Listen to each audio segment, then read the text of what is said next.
Thank you for inviting me along to give you a bit of a background as what it's like to actually go into hospital. Those of us that work in hospitals take it for granted. We walk through the doors every day. It's not a big deal. But we are aware that for a lot of you, this will maybe be the first time that you have to enter to a hospital and certainly have surgery. So what I want to do is just set the scene of what it will be like for you entering hospital and what kind of things you can expect. It can be a very daunting experience.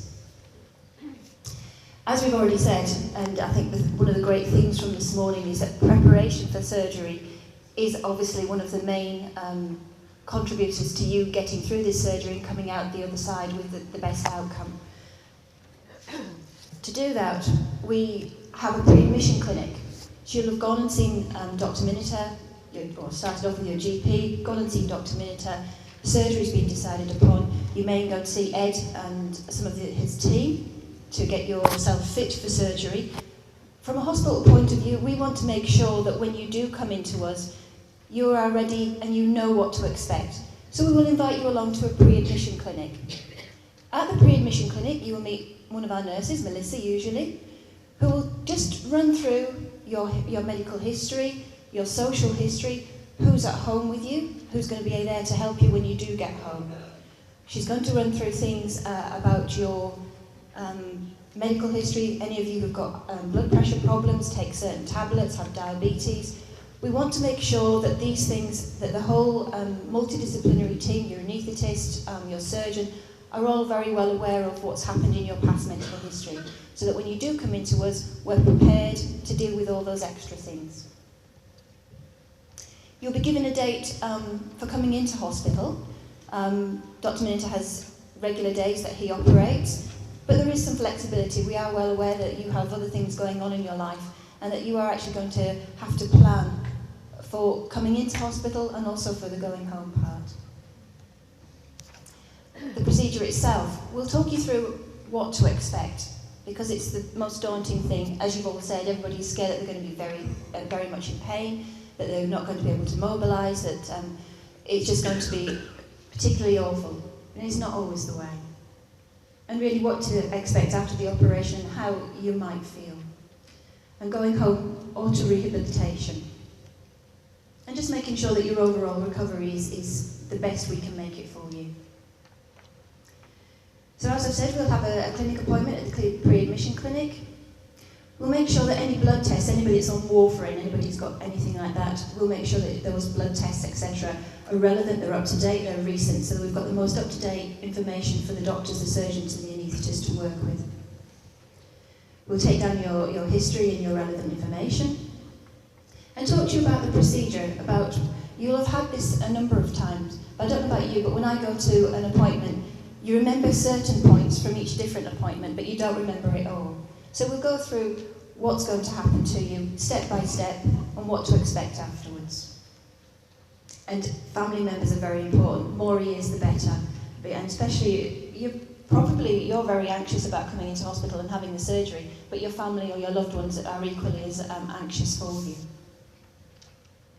And we'll also look at the discharge planning, because going home is very important. We've got to plan for that before you actually get to us, so that we can make sure that when you do go home, it's a very smooth transition. It can be very, very daunting going home. It's okay in a hospital when you've got nurses and doctors around you 24/7, but going home with one or more family members can be very, very daunting. We will look after you, that's a promise, but we need you to tell us. And you certainly aren't silly by asking questions. The most basic, the better. On admission to hospital, there's paperwork. There's always paperwork. There's always paperwork in triplicate. So you'll have filled in admission forms at the doctor's rooms. You'll also fill them in coming prior to your admission.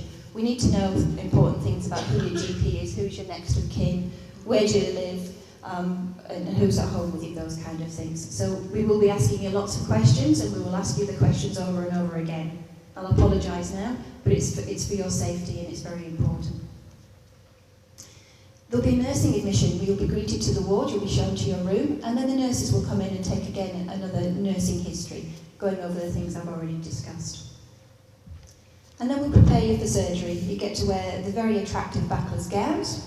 You get the nice fluffy paper hat, and you'll also get the nice white stockings on, or if you're having a knee replacement, not on the knee that Dr. Miniter's going to operate on, because he just makes it messy with that betadine iodine stuff, so, and then we have to do the washing. So we'll prepare you for surgery. You'll often have a pre-med so that you're relaxed and ready to go, and then you'll be escorted up to the theatre department. Where you have one of our orderlies. We've got an orderly, Val, who's been at the hospital for 10 years. He's a Bronco supporter, but we don't hold it against him. This is my nursing team on the surgical ward. Very lovely girls. I think my only criticism of them is that they giggle too much. Post-operative care. You'll be taken into the recovery unit where we'll wait for you to wake up. And I think this is the worst time for families, because they'll be told, you know, the surgery will take X amount of hours. And if you've got a family member who comes in with you, they're sitting in the room, or they've gone off for a coffee, and 6 coffees later they're still waiting for you to come back. Everybody wakes up in their own time. So you may be in theatre for quite a prolonged period of time, but part of that would be, well, we're getting you to sleep, and part of that is when we're trying to wake you up. And you don't leave the recovery department until the anaesthetist is happy that your pain is very, very well controlled. You will have a drip in. You're not going to be drinking, you're going to be sleepy, you're going to be dehydrated. So there'll be a drip in your arm. Very routine. We don't have gin and tonic in it though, sorry. We've got very special drains these days that we actually collect, obviously. We've got a wound, you've had surgery, you will be oozing blood. What we do with the special drains now is that they actually capture all this blood and we reinfuse it to you. So we reduce the chances of you developing an anemia. So it's very important, plus it's your own blood, so there's less likelihood of any reaction or allergy. Comfort and pain relief, extremely important. Nurses have a mantra that I think was said by Florence herself, that pain is what the patient says it is. And we're very well aware that a lot of you have been on painkillers for many years, many months prior to your surgery because of the disease that you've got. That often will build up a tolerance to any analgesia that you may be taking. So then post-operatively, in the initial post-op period, probably for at least 48 hours, your requirements will be a lot higher. We're very well aware that that is very individual. Some patients have a higher pain threshold than others. If you've got pain, you need to tell us. We will do everything in our power to make sure that pain is under control. There is no need to suffer. And pain post-operatively, I think it's one of the biggest fears prior to having a joint replacement. But it is something we can actually deal with very, very well these days and make your pain very, very minimal. Here's my recovery team. They look far too happy to be at work. Pain management, as we've said, very important. It's one of the greatest anxieties. You can have nerve blocks where the anaesthetist will put an anaesthetic agent around the joint, around the knee, or even in your back, so that your hip is less painful. So that it's all very numb and you don't feel the pain. We have what we call multimodal pain management systems. Now, multimodal just means by different means. So it might be that we give you tablets which you're able to drink, but we'll often give you a continuous infusion of analgesia with a little button that you actually get to press if you feel that it's starting to break through. So we give you a constant background of analgesia, and then you can top it up if you feel that it's just starting to break through. Even with that, we can give you extra things on top of that. We've worked out with the anaesthetist a pain management system, so we can give different types of pain relief all together or at different times. We'll ask you what your pain is on a scale of 1 to 10. 10, you don't want to know about. 0, 1, we hope that's all you're going to get to. In recovery, if it's anything more than 3 or 4, you don't come back to the ward.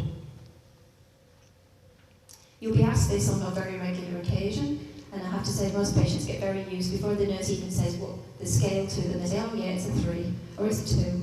So you'll get used to actually doing that pain assessment.